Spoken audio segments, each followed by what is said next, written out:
All right, guys, on today's episode, this is the third of 3 on becoming a good student or a better student or even a master student, if you may. We are discussing individual best practices for how to get those student gains and how we best approach being a student. I think there's a ton of gold in this one. Like if you're someone who's dealing with just trying to grow, and if you're someone who maybe even deals with self-confidence or approaching new things, or you're just like somebody who wants more hacks, who is already a good student but think you can get better, you're always in that learning mindset, this is an awesome episode for you. We also discussed the value of TikTok, if there is one at all. Oh, there's definite value to it. Is there value to TikTok? Value to little bits. And how to achieve higher power levels as a Saiyan. As a human. As a human. Nobody's got tails. Is it real? Are the power levels real? Do humans have them? It's just measured in effort. Is it measured in effort? Yeah, Super Saiyan level, effort level. There are parallels. All that and more on this blastastic episode of The Outrun Show.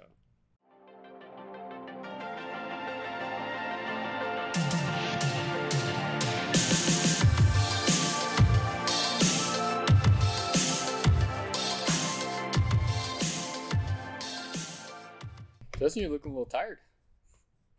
You sleepy? Tired. You a sleepy boy? Sleepy boy. You a sleepy boy? No, you nappy? Yeah, I know that. Dude, you were up late last night. I swear, I wake up to a TikTok from you every morning. Yep. In the middle of the night. Yeah. Well, my phone's on airplane, so it's always like when I turn my phone off airplane mode and do not disturb, it's just like always on. So I turn off airplane mode, I click my phone, I go into the bathroom, I do my stuff, I brush my teeth, comb my hair, that sort of stuff, and then I come back and check my messages. There's always a TikTok from Travis that he sent me. Yeah. I've been using I love TikTok. How do I explain that? I love TikTok, I think, more than any social media platform that I've just stumbled upon. Like I actually love it. And this is funny because normally I'm very like mechanistic and practical in my approach towards software. Like I'm like, software, you're doing stuff for me. Don't you forget, I'm the boss, right? And that helps me not be so, get in Facebook arguments, right? Yeah. Yeah, you can't get into arguments on TikTok because the comment section's so awfully organized. Yeah, it not only is it awfully organized, but those who do decide to battle will demolish you on TikTok. Like it's like I feel like the roasting that I've read on TikTok is some of the most comedic. Dude, those Gen Zs, they'll get you, dude. Yes, they'll roast you. Nasty little buggers. They're nasty. I mean, they spent their entire lives in this. Like we spent our formative years at least in the real world, and they've been digital 100%. Right. Yeah. So I here's why I like TikTok. It is so mindless, and there's always audio, so you get this better, in my opinion, more full experience in media, and it's just the creatives just are so good. Like for someone with I have an ad agency background and an agency creative background and stuff. Like the stuff people are doing for free would have been like a $2 million Super Bowl commercial in 2010. Mm-hmm. I mean, some of the creatives on there and what they're doing that has to do with both video and audio, it's almost like a commercial, right? Mm-hmm. So it's like traditional TV in some way. We're back to that. You're going to get a 30-second snippet, which is essentially a commercial, or a 15-second snippet, which is a commercial. And you're going to consume it in video and audio, and it has to be engaging enough that as you're swiping through the different channels, it stops you. It's disruptive, and then it captures your attention, and then it invokes a response. Yeah. And some of the comedy on there or whatever, it's just it's so good. So my routine. Well, do you guys feel that way or no? It's like about TikTok. I'm a big fan of it. It doesn't have a lot of depth to it to me. Like it doesn't feel like my account matters much. Right? Whereas like on Instagram, you can see your feed and you can see somebody else's whole feed and you can explore just as a general. Like I spend most of my time on Instagram on the explore page. rather than I do on my actual homepage. Just because the fact that things come one at a time to me is very it's monotonous, right? And even though everybody that I follow are people that I want to follow and I like their content, but I don't have time to scroll through and see if everybody posted.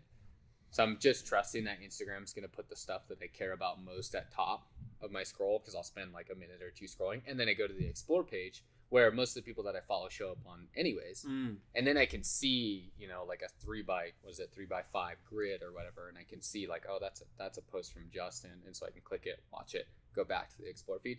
And TikTok, while I love the full screen media, it being one at a time is kind of annoying, because then I have to swipe through 5 different things before I get to something that's actually interesting to me on my For You page, and then I go to the following and stuff. I like TikTok. I'm a big fan of it. I think it has a lot of depth left yet to go in terms of we don't know, right? Yeah. So it's pretty young still. But I still prefer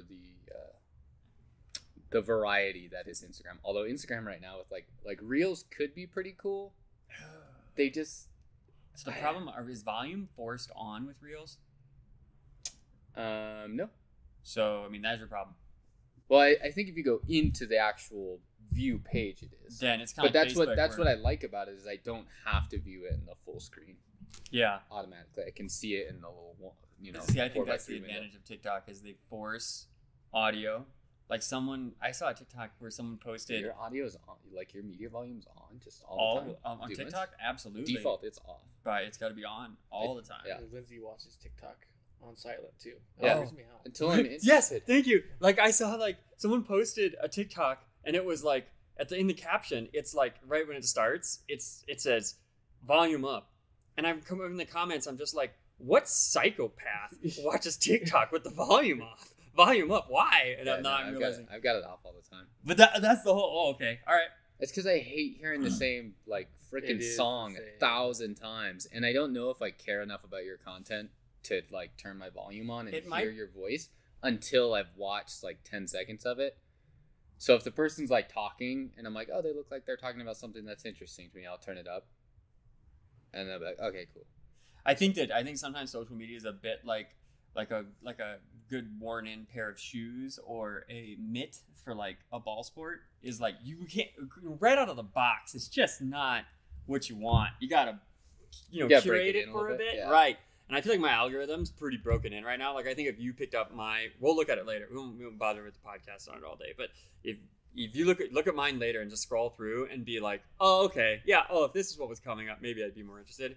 But it's a lot of it's comedy, so I like it. So here's what I'll end on for the TikTok is that I think that the reason you catch me TikToking late at night, which is by no means healthy by any other terms, except for the fact that I think it does replace that late night TV. You guys were younger, you watched TV, right?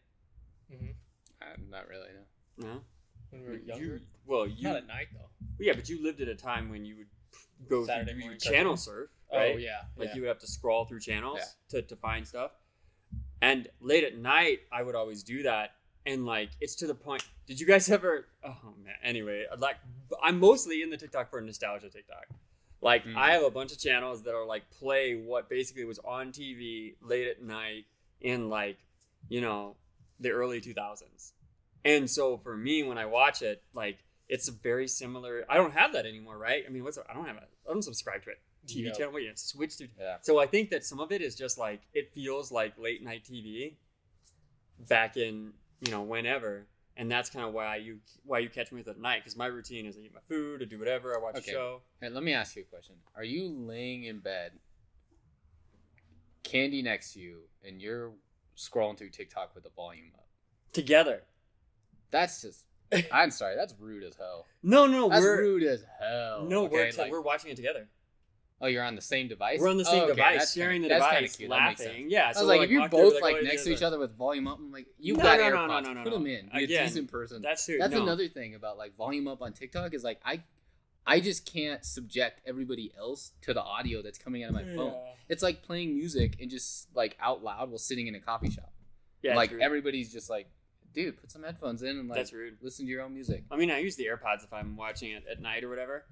But yeah, no, it's quite wholesome. Yeah, but the sharing of a device, that's cute. Thanks, but anyways, on to our actual topic for the day. We've been kind of on this little kick about like students and whether you're the student or you have a student. Mostly about being, if you are the student, but as it relates to like being a good student for your coach, being a good student for your peers, right? And so today we're going to talk a little bit about being a student for yourself, meaning like what are the things that we do or the things that we should do but don't that enable us to be better learners, right? And this is less so much in the academic sense as much as the like physical sense, right? But if you guys have anything that you're like, oh, like if I want to devour a textbook, this is I eat 3 grapes and I drink like half a glass of rosé, and the combination of physical grapes and a rosé just makes me learn. Then throw it out there by all means. But I'm talking more specifically, like, what do you do to foster that parkour creative inside you? To bring the new.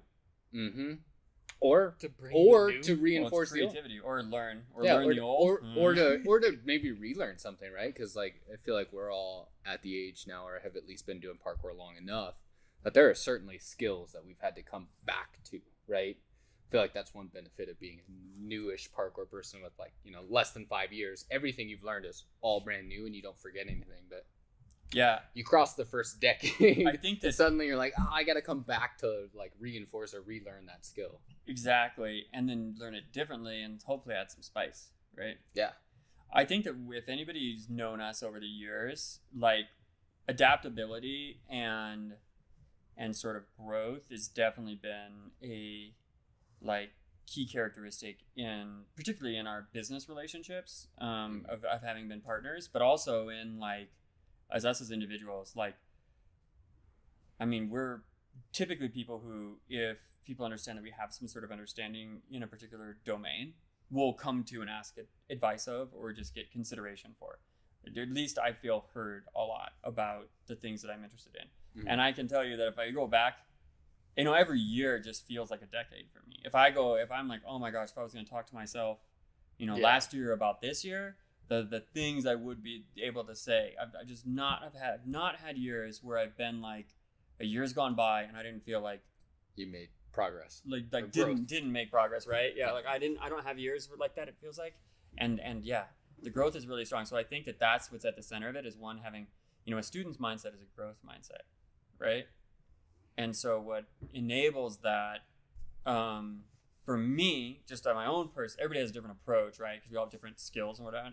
Is just like a degree of when my ambitions align with my endorphins. Could that be a thing? Yeah. When my ambitions align with my endorphins, then I can just go. Like there's that like unlimited amount of creative energy is when the ambitions align with the endorphins. And so as long as I can spin something up in a way that makes me feel like it's tied to something that's close to my ambitions. And the lamest example, one of the lamest examples, I remember when I was younger, just starting out, my first job, one of those jobs was at a call center for a cell phone company, and I was gonna get on, talk to people about their bills and stuff, but I knew I'd be talking about phones, so I just positioned it in my head that I'm gonna become a phone geek, and I'm gonna learn everything I can about phones, and this is an avenue for me to experience that. 90% of the time it was, I can't pay my bill, but but my experience in that was different, and I think that there's an experience of choice there to be had. Does that make sense? Like, you have to choose to be a student. You have to say, I am a person. Like, that's just, it's not something everybody does, right? Some people learn for a little bit and then they refine and refine and refine. I think people want to figure it out on their own. That's what I think is the biggest block from people that I discover, is that they don't want someone else to have the answer. They want to be the individual that discovers it and owns that realization or that growth, that discovery. And I understand that. Like, I understand you want to be the one who made the decision that made yourself better. But there's just no way that you can do that on your own forever, your entire life. I feel like it's at least 50% where I've discovered, oh, you know what? I look back and I realized, I was engaging in that conversation mindlessly and I wasn't. And then someone else pointed it out to me and I'm like, no, I was there the whole time. But if I had thought about it on my own, I would realize my mistakes. So I feel like you just have to let someone else help you grow sometimes. It's true. And point out your flaws. That it's very tough to do that though. So yeah, I was saying like behavior for wow, is that the first time that's happened? Holy cow. Sorry. I'm surprised it's taking this long, actually. It's taking that long. I had to throw the phone. Phone's down. Phone check. These guys, my phone? It's over there. You're welcome. So my wife Candy, she likes to do puzzles, and that's a lot of moving pieces. There's complexity, and I was using the analogy about behavior, and it's like sometimes I feel like behaviorally with myself because I would over psychoanalyze myself, right? I'll just in the past it was perhaps even paralysis by analysis type of thing, and I was like, but I began to learn my own behaviors and then see my own behaviors in other people, and it helped me develop empathy because I was like, oh, I felt like that before. I've been in that mind. Okay, I get it. I've been that way before in my own head. Here's what I needed in that moment because I was willing to say, I can be vulnerable. I can make mistakes. I'm probably making them, and everything's just in the air in relationships or a romance, right? Whether you're in a romantic relationship or not, it's not. You don't just get a rule book on it that you can follow so literally and then be good at, right? It's very hard. It's like you got to have experience, you got to have an open mind, and be aware and honest with yourself. And so I think that's the type of humility that goes into being a student. First, you have to be willing to change. Are you invested in willing to change? Because being a student is about growth. And you have to change. So what do you be like? I don't like to change, but I want to be a good student. What do you want to just memorize stuff? Well, I'll be honest. I don't want to be a good student, but I recognize that being a good student makes me a better person that I want to be, right? Like, I don't wake up in the day and be like, I'm going to go be a great learner today. Like, I'm going to be like, no, I'm going to go kick ass today. And the way that you go kick ass is you be a good student. Oh. Right? Oh, yeah. It's funny. Sometimes I wake up and I'm just like, I'm going to focus on being a good learner today. So it's funny you said that because I think 3 days ago I woke up and had that same thought in my head. Yeah, like I know you're not making fun of it. I'm just saying like that's funny. Definitely don't want to demean anybody. But yeah, I think it's more like, I guess, where's your goal, right? Like some people are more academics and that they want to just keep learning regardless of what it is, where it's at. And some people, like myself, have I wouldn't say like, I'm more ambitious than you are, certainly, or other people, just that my focus on where that ambition lies is just a different area. Right? Yeah, different. Attention is different. Yeah. Right? My goal is to just be more me. Right. And to be better me, I got to learn about me and everybody else. In that way, we are the same because I think that you have to have this curiosity. And the one way to let down the amount of vulnerability required to, in my opinion, be a really good student, a really intelligent student, is to be more concerned or more curious about the potential than you are afraid of the judgment. Yeah. You know, whenever I start out to learn something new and I sit down and I'm like, all right, first thing I gotta do is just try it in front of everybody and there's that immediate feeling of, well, I'm gonna be judged, you know, and it's gonna sound weird. I'm gonna like try to dance, or I'm gonna try this move, or I'm training with buddies and I'm gonna try something. I'm like, it shouldn't be hard. What if it's hard for me and it's not for them? Just like, I'm like, cool. Then look, there's all this like greenfield opportunity to experience growth. And that's such a high. So being in love with growth definitely, or the process of change, can help you with that. But that makes a lot of people feel afraid of being judged or just insecure and antsy. Yeah. Especially when it comes to like the movement world, we can be a little elitist sometimes. I feel like we've definitely gotten better, but I mean, Justin, you remember like 2010, right? 2010 to 2012. It was very like you were either in the free running camp or you were in the parkour camp, and there was a lot of like animosity between these like focuses. It wasn't that you couldn't do both. It was just that you couldn't label them incorrectly or you know. You'd have like one video of each and you couldn't cross them. Yeah, you had like a free running video and a parkour video, or, you know, free running clips specifically a part of the video, or parkour. Yeah. And I feel like we've gotten better about that, but we're still pretty elitist. Although I feel like we're getting a lot better because there's just so many movers out there now that are in different industries that are now being attracted to parkour, that are pulling that are doing what parkour has historically always been the king of, which is like we steal, right? We're like, oh, I like that from that movement sport. It's mine now. We're adding it. And now other sports are doing that with parkour. And it makes it very hard to be an elitist prick when everybody's doing what you're doing, right? Like you can't be like, hey, wait a second. Oh, wait, that's what I did, right? That's literally what our sport grew out of. Right. Was this thieving. I think that this goes back to Justin's original point, which this sort of like yearning for originality and ownership over a movement or over a style or over an approach is somewhat of an illusion, because once you open your mind to understand that there's all this, plethora, this cornucopia of movements that you can pull from, the combinations are nearly impossible to match, right? Yeah. You're just like, it's the recipe. It's like, you can't be upset because someone used tomato in their dish, and then you're like, well, I can't use tomato when I cook now because, Justin uses tomato.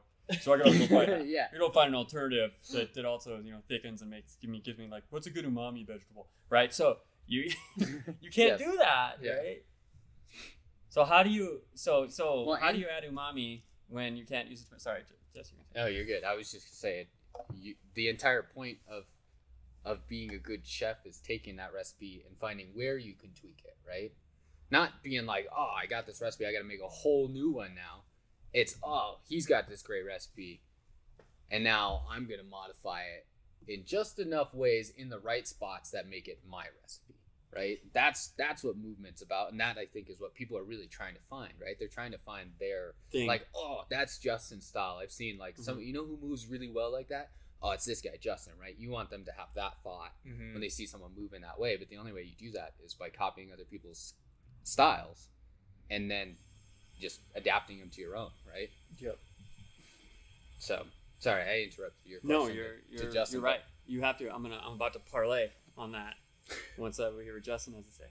Yeah, I always thought it was, well, first off, it always feels amazing when you give someone advice and then it fixes or helps their problem, and then they call you out and say, I had this issue and someone helped me out with it. So it's just returning that favor, and in a way that helps you out too. There's a good feeling when you learn something from someone and you call it out, and I usually just ended up like naming something or a move or a trick or a piece of advice after the person who gave it to me. I feel like we do this with video games all the time. What's the last time you did this? Can you remember? Or am I calling you out? Private Pomo. That's not a positive one. It's not a thing, but like when you name like certain instances after someone like that, I feel like it gives that moment a special place in your memory or in your heart. Then it doesn't feel like someone fixed you or you had to give someone else credit for your I don't know, your improvement or something. Yeah. It just becomes a memory. I feel like feels better to go back on. Yeah, so here's my hacky approach to parlay on Jesse's earlier thing, and that is that when I start something out, initially I am trying to copy what someone else does. So I'm not trying to become too original too soon. I'm trying to copy it as close as I can, and then I copy X, Y, and Z as close as I can, and then I'm the one that made the selection to copy X, Y, and Z. So if I present X, Y, and Z together, even though they have different origins, it's going to look original. And I haven't even done anything original yet. Because just the order of which I presented my movements, or I trained, or I talked about an idea is already seems new, because I've just taken 3 ideas that I heard somewhere else, which honestly we're all doing anyway. We're repeating what we've heard before. So then it's that combination. Now you're getting into this self-determination BS. Oh yeah, he's not a determinist. Okay, all right. Not a simulation. We can have that. We'll have that conversation later, right? We don't need to. All right, it's irrelevant. All right, highly. All right, so then basically I'm taking something I like, I'm doing my best job to copy it, and then I'm combining it with a couple other things that I liked, and that's the simplest hack. And later on, when that becomes sort of something that I don't have to, I don't have to compose consciously, and it gets into that unconscious competence range where my mind's just sort of drawing from it to do it, and I'm not like having to think about, oh, what was that move that I was working on? Okay, then I feel like that's more authentic, And it's that moment that I've experienced enough to have faith that when I go into it, learning in a new environment, I know what's on the other side. So it doesn't matter to me how much I look like an idiot in the first phase, because I know that's on the other end of it. So it's my anticipation of that makes me okay with sucking really bad in the beginning of a lot of things that I would work on. I think that's a big one for sure, is just being comfortable with the suck, right? Mm-hmm. You said earlier that it's definitely a lot of people being afraid of looking bad when they're trying to be a new student, or just a student in general, right? Like, it's actually more humbling if you've been doing it for 5 years to then be like, all right, I really have to grow. And then in order to do that, you have to look like it's your first 6 months, right? That's super humbling. But it's such an important thing, and you got to keep your eyes on essentially on the prize, which is when I come out on this and I do get this skill or I do get this style, it's only going to make my practice look that much better, or my movement look that much better. It's going to help solidify the things that I wanted to solidify in whatever style I'm trying to curate. And that, I think, for a lot of students can be a tricky spot. It's like, do I look good? Well, should I post this? We've talked a lot about that, about the like, no, my left foot was like kind of turned out sideways and I was making kind of a funny face. Let's film it again. Right? And it's like, you ain't got time for that. Right. Like, just film it. And if you were like, did you try? Yeah, I tried really hard. Great, post it. Mm-hmm. Be done with it. Move on. Yeah. Try something new. Yeah. Because A, I don't want to have to stand there and film it 6 times. And B, you could be on filming another line at this point. So being a student is all about like being okay with that suck. With turning in the work. You Turning gotta in be the okay work. turning in the work. Yeah, like, can you imagine if turning in homework, you were like, I can't turn that homework in yet. I don't know it's going to be 100%. It's not even yours to judge at that point, right? You're like, I don't know if that's going to score a perfect score, so I can't turn it in. Also, I got to go through it. And you'd be like, well, how do you don't know. Yeah, it's not yours to judge. Turn it in. People might be like, holy cow, that was amazing. So you think if you don't, so this just the exact parallel to this would be, I think it's better in the beginning to go through condensed phases of acceleration where you're just eating that like humble pie as much as you can tolerate early on. It's definitely easier to eat the whole pie after the first bite rather than like eating a bite and coming back to it. For the whole year, it gets stale. People start to believe that's who you are. You know, if you really want to get to the other side of it, just get through the work, but also understand that Eat a slice. It's going to take, like most of these things do take, you know, you're going through that period of acceleration as a new learner that goes really fast. But to be honest, like to get really like saucy at something, you're talking a year or two and just about anything to really have some punch behind what you do. And those things do dedicated compound. work. Right. That's not, yeah. And so what I would say is like, take your first 30 days, take your first 2 months, and just like take as much volume as you can in a way that doesn't like hurt you, like if it's physical or or psychologically, if it's like math or something.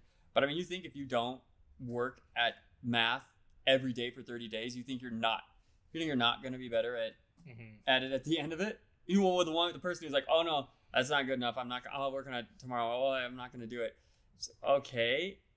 Like that social media is a great accountability for that. I think there's a ton of opportunity for people who are looking for recognition to use something like TikTok to do a daily journal on something that they're working on. Yep. And just to be accountable to themselves and then just go back and look. It's 30 at the most, a minute of video evidence over 30 days. You know, we had that thing where people are doing a line a day for a year or whatever they record. Dailies? The dailies. I think that's maybe a year is a bit long. Oh, yeah. But I would like a 30-day. I'm pretty sure, like, to parkour specific, I'm pretty sure Kent John's the only one that actually made a full year. And then in movement, the only other person I've seen that's actually done a full year was Nico. Nico Spence, I think is his tag out of San Diego. Oh. Right, yeah, the B-boy? Yeah, Nico Spence. Yeah. Those are the only people I've actually seen successfully do it. And That's crazy. The actual like growth both of them will talk about from that experience was huge. Right? And the clips I put out were monstrous sometimes. I remember this was when Vine was really popular. Ooh. It was when Kent did his daily Vine. And that's really where it started. And some of the clips that Kent would post on those were like awesome. Mm-hmm. Like they weren't just like little, I'm working on precision stuff, though he could have done that. They were legit lines that I was like, wow, that would take me a week just to come up with. And right? That was his daily, right? And I'd also like to point out that Kent is a really good parkour creative. Yeah. So you've got somebody who is slaying at multiple levels, like just the personal accountability of being that dedicated and that kind of discipline and that kind of ritual.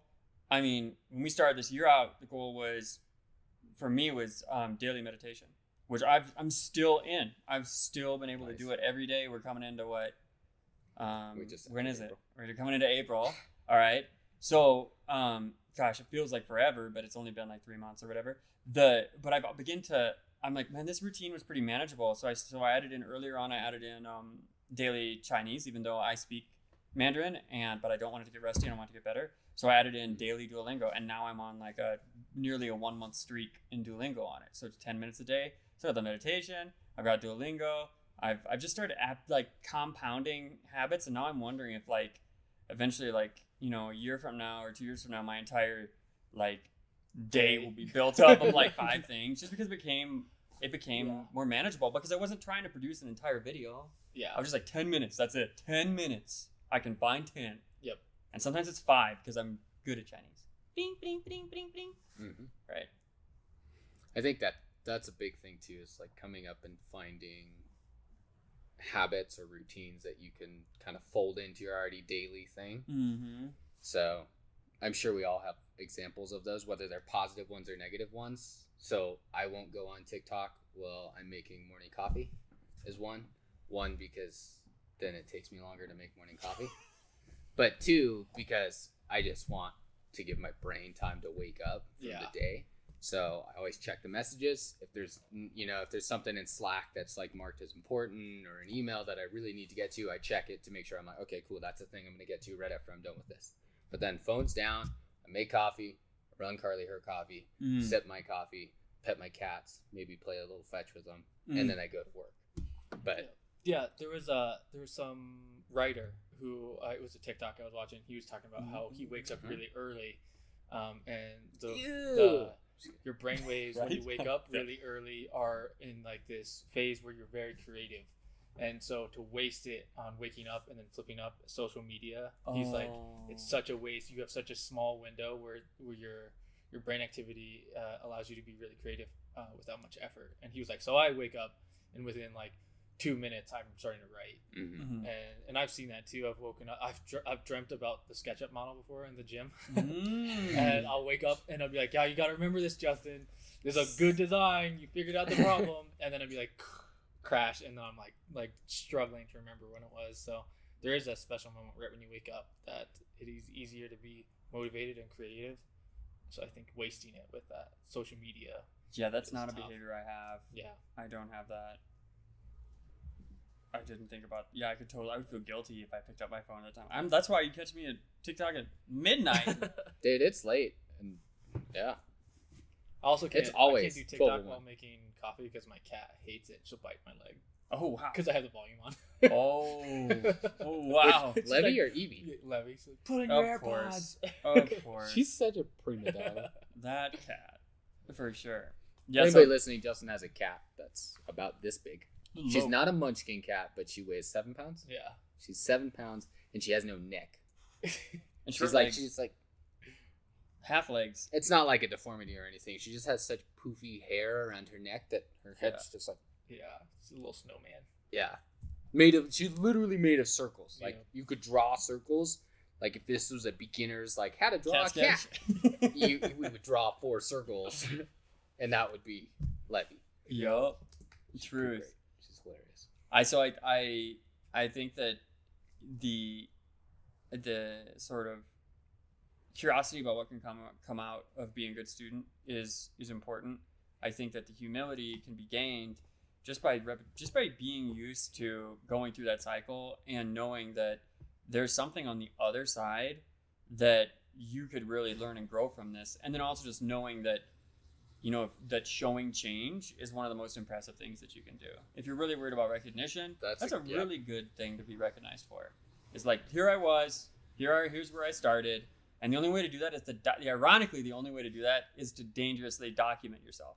So even if I like it when it's done publicly, but I think that depending on where you're at and fatigue and content and stuff, you should at least document it personally. Well, we've mentioned this before. Oh, yeah. You can make a private Instagram account and just keep it locked up, but then post all your clips. If you're genuinely not concerned or you're not doing it for others, what's the best way to put that? You want to see it for yourself, right? Yeah, if it's just for yourself, it's not like a movement practice that you plan on showing other people for whatever reason, then make a private Instagram or a private TikTok and film 15 seconds of whatever it may be and post it on there and keep it. But at least then you've got a record. It's also better than keeping it in your actual phone, because let's be honest, 2 weeks out, that photo is lost in your archive, right? Archives. But you can use social platforms as almost folders for each of these journeys that you're going on. And I use Apple Photos folders for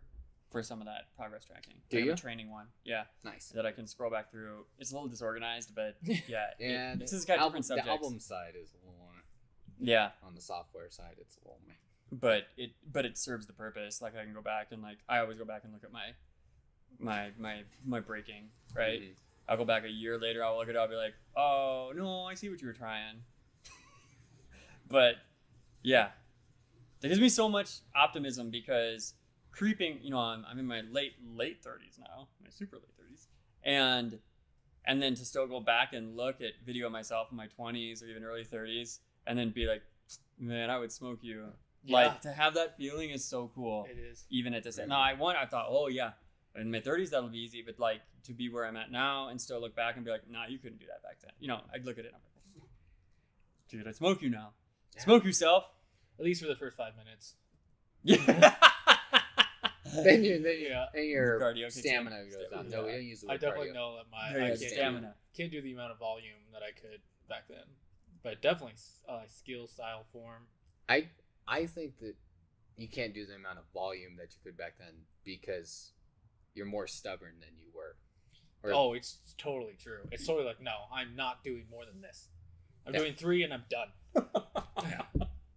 I think too, part of it for me is like, as you get better, you can kind of hurt yourself more. Yeah. Like, I mean, what I mean by that is like, I can't kick stuff like I used to. Like, I can't. If I hit, like, the kicks have gotten crisp and over time. So if I kick stuff or I jump or if I go max power on stuff, it's like when you look at like a smaller like kid and they jump, you're like, yeah, you're jumping and yeah, you could hurt yourself, but like we're really not dealing with a ton of velocity and power here. that is, I mean, we all know that kids heal faster, right? When they're young and they're pliable and squishy. But I hear parents all the time that are like, oh, he'll run around, he'll fall, and like he just gets right up. And I'm like, yeah, he's falling from 2 feet. You can also fall from 2 feet and get right back up. Right. He's a sponge. Yeah. And it's really he's even him running full speed into a wall. That's why kids can do that, run into the dryer. Because they're just not going that because fast. they only weigh 30 pounds and they're running half a mile an hour. You can run the math on that, on how much impact it is. It's the same as if I just gave you a good shove. The impact is a lot. I don't think that's so interesting. And I know if you get around pro athletes, just being in their presence, it is almost like Dragon Ball where you sense a power level. Oh yeah, like I've totally been around this people. Dude could hurt himself. Yup. She could wreck herself. You're like, how did you blow your Achilles going up for like a dunk? And it's like, have you seen the approach of like a pro basketball athlete? Like it's like a rhino. You don't want to be in the way of that, right?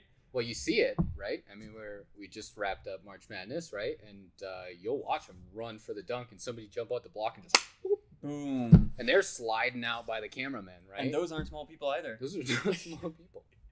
Right? So there's something that, as you get like more, as your like power level goes up, right? As a Saiyan. And you can, what was that? I was just, Nova started watching it's Super, right? Dragon Ball Super. Mm-hmm. With Beerus. Mm-hmm. And she's like, she's like, oh, this is weird. And then she saw Beerus and then she saw Beerus slap Bulma and laughed about it for 5 minutes straight. And then was like, and just like, I don't know why I love this show now. I don't know why. And I'm like, so now every night she's trying to watch an episode of Super, but she's so like, she's their first real solid immersion in Dragon Ball. So she's always just like, what? Why there's another episode? Why when does this end? And you're like, no, that's she doesn't get any resolution, right? I mean, that's the whole thing. That it really ends like this, no. But you just get to experience that again and again, and it is the similar plot line. Yeah. And so that like idea of that power level, I think, is so interesting. There's always another level to it, and as you get older, yeah. So in that episode, they were like having this battle, and then like what was happening is that Beerus and Goku would, when they collided, they would potentially send these ripples that could destroy the universe, right? And so that's a bit much, but I think that as you train more, it kind of becomes that. It's like the sort of casualty of your movement, the potential casualty of the force that you generate as a new learner in anything. Like, it's probably the risk of injuring yourself and others is, clumsiness maybe, but like, yeah. It's a bit of a bell curve for sure, where when you first start out, your risk of injury is super high because you're kind of dumb, right? Yep. And then as you become more experienced, your risk of injury goes down a little bit. But then as you hit a point where your skill and ability starts to go again, where your risk of injury goes back to being peak, It's right? truth. And the truth is, pro athletes damage themselves doing what they do all the time. They sacrifice. It's almost 100% of where they injure themselves is like, oh, how'd you injure yourself? Oh, I was playing a game and I'm a quarterback or I'm a pitcher and I threw out my shoulder. And you're like, but throwing is your thing. So how did you get injured doing your thing, right? It's like your eyeball getting hurt from just seeing. But the truth is, yeah, there's just so much energy and force in what they do at that level. It's just such a cool metaphor. Like, I can't play at my full power level, or I'll hurt you in this entire universe. It's like, it feels that way. Because when you're even when you're novice, and maybe that's why you're getting hurt more, you're usually trying to put everything you can into everything. I would like to preface that at 160 pounds, I have a lot more to give than you do. Right? Yeah. Well, like 20 pounds running into a wall at full speed is a substantial difference. So that's what I'm saying. Like, as a little guy, I have a little bit of an advantage there. Oh no, you're at 160 now? Yeah. Oh, I'm at like 165. Shit. I lost my weight. Yeah, I don't know when I lost it. It's easy for me to lose weight. Welcome to the featherweights. So I guess now featherweight's like 140, huh? So yeah, welcome that's to the real. welterweight. But yeah, 140 welter. Yeah, we're almost welter. Yeah, 170, 172 or something like that. You can Google it. Like 175, you hit like heavyweight. Oh no, there's welter and then there's middleweight, and then heavies are like two hundos up, so it's higher like that. I'm pretty sure. I guess it depends on whether you're talking about sport? boxing or UFC. Or MMA. Yeah, I don't know if they're different. So yes, there is truth in that, and I just feel like it's such a cool metaphor that it's just like you have to kind of manage your power level, and then if you give it 100%, you just. Yeah, and then here's the other side. Here's what dampens the bell curve, and this is where I think creates longevity, and it's finesse. Mm-hmm. I think finesse is the neutralizing, the balancing energy with power as you gain experience. The subtlety, the finesse. And that only comes with trying new styles and different things, with embracing the suck.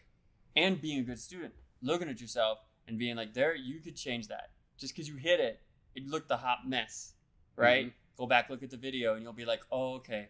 Finesse equals sustainability. Like, you look at the best. They all have the finesse. Like, yes, people win without finesse, but people endure because of finesse. Ooh, I like that. There we go. We can like that little phrase. Yeah, they do that. I'm going to tuck that one away. Take it. But take to the hoe. Yeah. There's some good stuff on being a student. Being a student for yourself.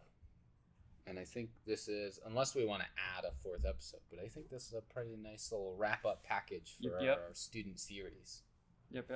Hey. Real quick, the earlier analogy that I was drawing from, that I had a conversation with Candy about, that I think can help wrap stuff up too, is that as you gain experience in any domain and what you do, you begin to develop an intuition for how difficult things will be and whether you think you can digest it. So that's why I think you should start smaller, like the 10 minutes a day or something like that. Versus Kent, who's doing like an entire video, even though that may be... it was like a 10-second clip. Yeah, but I mean, we don't know. Did he one-shot every single one of those, or did he put like heart into it? Sometimes 10 seconds can be half a day to get the shot, right? You know what I mean? So we don't know. But as you do that, the analogy that I love is puzzles. Because, while you don't know exactly how you will get the puzzle done, if I go to you, Jesse, and I say, you're a puzzle guy, if I give you a 25-piece puzzle, your anxiety level is going to be way low. You're like 25 pieces. Okay, you want it done in like 5 minutes or something, or less, or whatever. Like you're feeling like that's super digestible. And while you don't know exactly what it'll look like in the end, potentially, you're pretty confident you're gonna get it done. So it doesn't matter if I'm giving you like if we go into a domain and I'm giving you a 25-piece skill level puzzle. It doesn't matter what it is. It could be a skill you're not even that passionate about, but you'll probably feel like, yeah, I can do it. What's the level of for study? Okay, this is like a 100 level course or something. Like, doesn't matter what it is. Yeah. Give me like rocket science, and I'm gonna go 100. Okay, yeah, we can figure that much out, right? Rockets or missiles, right? I mean, whatever it might be. That's the way I feel about taking on new learning. Now, if I approach something and someone's like, "Oh, you're gonna learn that in this domain," I just have to make sure I don't take on the like 1,000 piece puzzle, right? Because then it doesn't matter what it is. If it's 1,000 level, it doesn't matter if it's a domain I'm comfortable in. I'm like, okay, I think I can get it done, but this one's gonna be tough, okay? And I have so finding those digestible bites. And I feel like oftentimes when people try to learn new things, they're like, I'm just gonna make my entire life about it. I'm gonna go to school for it, and I'm gonna blah blah blah blah blah blah, and I'm gonna sign up. And that's how college sells you, because they're like, oh, what's your major gonna be? You just bit like a 10,000 piece puzzle. Yeah. Right? Oh, so of just on a one conversation and a whim. So that's why generalism still holds weight and is probably better until you build up like your puzzle piece capacity to those like 100s and 200s. And I believe there's a compounding effect. I think that if you're used to like finishing 500 piece puzzles, that you could maybe bump that 25 up to a 50 or a 100 in almost any domain and be able to have like the student, vigor to be able to get it done. Yeah, I agree with that. I like that example. Mm-hmm. I think that's a really good kind of like heuristic. Yeah. It's not perfect, but it'll give you the confidence to start something new. Well, and you never know. It might end up being your thing. You may try that 25-piece puzzle and be like, holy cow, cool. I love this. This is amazing. This is way better than what I was doing before. Yeah. And that journey of self-discovery is pretty badass, too. That's where it's at. That is where it's at. Well, thanks for tuning in, guys. Hopefully, if you tuned in for just this one episode, there are 2 earlier episodes talking about being a student. The trilogy. This is the final one. So if you're just jumping in now, definitely go back and check those out. Those are all on YouTube if you want to watch, or they're on Spotify or Apple Podcasts if you want to listen. But thanks for tuning in, and we will catch you next time.